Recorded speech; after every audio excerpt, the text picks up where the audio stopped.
కార్తీక మాసం సందడి ముగిసింది. మార్గశిరం మొదలైంది.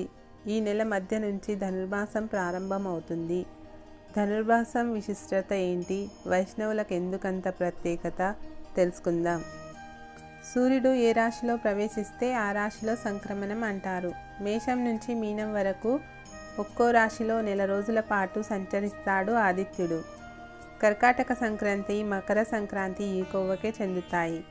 నెల రోజులకు ఓ రాశిలోకి మారే సూర్యుడు ధనస్సులోకి ప్రవేశించిన రోజునే ధనుస్ సంక్రాంతి అని అంటారు. ఈ రోజు నుంచే ధనుర్మాసం ప్రారంభమవుతుంది. ఈ ఏడాది డిసెంబర్ 16 సోమవారం నుంచి ధనుర్మాసం మొదలవుతుంది. 2025 జనవరి 14న సూర్యభగవానుడు మకర రాశిలో ప్రవేశిస్తాడు. ఆ రోజే మకర సంక్రాంతి. సూర్యభగవానుడు ధనస్సు రాశిలో సంచరించే ఈ నెల రోజులు అత్యంత విశిష్టమైనదిగా భావిస్తారు. సాధారణంగా తెలుగువారు చాంద్రమానాన్ని అనుసరిస్తారు, కానీ సౌరమానాన్ని అనుసరించి కూడా కొన్ని పండుగలు జరుపుకుంటారు. ధనుర్మాసం ఈ కోవకే చెందుతుంది. డిసెంబర్ 16న ప్రారంభమైన ధనుర్మాసం జనవరి 14న గోదాదేవి కళ్యాణంతో పరిసమాప్తం అవుతుంది. మనకు ఏడాది కాలం అంటే దేవతలకు ఒక రోజుతో సమానం. అందులో భాగంగా ధనుర్మాసం దేవతలకు ప్రాతకాలం.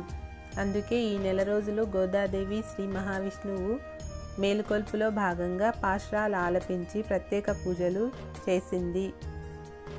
వేకువజాము నుండి విష్ణువును మేల్కొల్పితే వైకుంఠ ఏకాదశి రోజు స్వామివారు నిద్ర లేచారు. అప్పటి నుంచి ఉత్తరాయణం ప్రారంభం అవుతుంది. శ్రీ మహావిష్ణువు మేల్కొల్పులో భాగం ధనుర్మాసం. అందుకే ఈ నెల ఎంతో విశిష్టమైనది. ధనుర్మాసం అంటే దివ్య ప్రార్థనకు అనువైన నెల అని అర్థం. ఈ నెల రోజులు దేశంలో 108 ప్రముఖ వైష్ణవ క్షేత్రాల్లో శ్రీ మహావిష్ణువుకు ప్రత్యేక ఆరాధనలు జరుగుతాయి. ఆండాల్ పూజలు, తిరుప్పవై పఠనం, గోదా కళ్యాణం ఈ సందడంతా ధనుర్మాసంలోనే.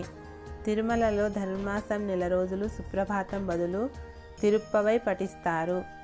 సహస్రనామార్చనలో తులసి దళాలకు బదులు బిల్వపత్రాలు వినియోగిస్తారు. ధనుర్మాసంలో ప్రతిరోజు ఉదయం సాయంత్రం దీపారాధన చేయడం వల్ల లక్ష్మీదేవి అనుగ్రహం లభిస్తుంది. ఇంట్లో ఉండే నెగిటివ్ ఎనర్జీ తొలగిపోతుంది. ఈ నెల రోజులు విష్ణువును పూజించి చక్కెర పొంగలి, పులగం, దద్దోజనం నివేదించాలి. గోదాదేవి ఆచరించిన తిరుప్పవై వ్రతాన్ని భక్తులు అనుసరిస్తే కోరిన కోరికలు నెరవేరుతాయని, భగవంతుని అనుగ్రహం లభిస్తుందని విశ్వసిస్తారు. గోదాదేవి ధనుర్మాస వ్రతాన్ని ఆచరించిన తర్వాతే శ్రీరంగం క్షేత్రానికి వెళ్ళి శ్రీరంగనాథుడిలో ఐక్యమయ్యింది. పరమాత్ముడిని చేరుకునేందుకు ఎక్కడికి వెళ్ళాల్సిన అవసరం లేదు.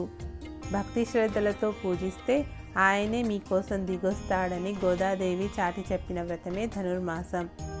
ధనుర్మాసం ప్రారంభమైనప్పటి నుండి హరిదాసులు, బసవన్నలతో సంక్రాంతి సందడి మొదలైనట్టే ఉంటుంది. ఇంటిని శుభ్రం చేయడం మొదలు ముంగిట్లో ముగ్గులు సందడి చేస్తాయి.